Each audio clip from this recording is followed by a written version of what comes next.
Nous avons des intervenants de grande qualité, des experts dans les domaines que nous allons aborder, et je les remercie toutes et tous d'avoir accepté notre invitation.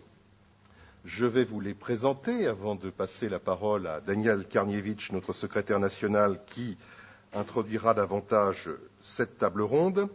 Je commence par Madame Marianne Monchamp, que je salue et que j'apprécie de revoir parmi nous, puisqu'elle avait déjà participé à une table ronde lors de notre congrès de début novembre 2003 à Issy-les-Moulineaux. Madame Marianne Monchamp, ancienne ministre, a été secrétaire d'État aux personnes handicapées dans le 3e gouvernement de Monsieur Jean-Pierre Raffarin. Elle est députée du Val-de-Marne depuis 2002, réélue brillamment en juin 2007, et élue locale à Nogent-sur-Marne.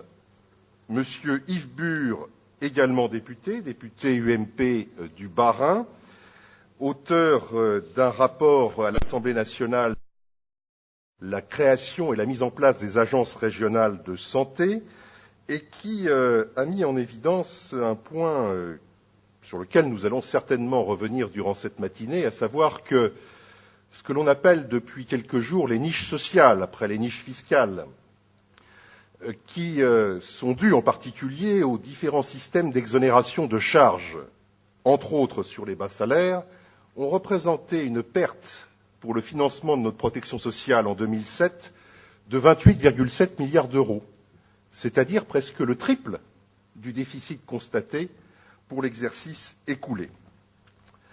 Nous avons également parmi nous Monsieur François Fondard, qui est président depuis 2 ans de l'Union nationale des associations familiales. Nous aurons bien évidemment, au-delà de l'assurance maladie, de la branche AT-MP, de la branche vieillesse, qui est la plus déficitaire aujourd'hui, à parler de la branche famille.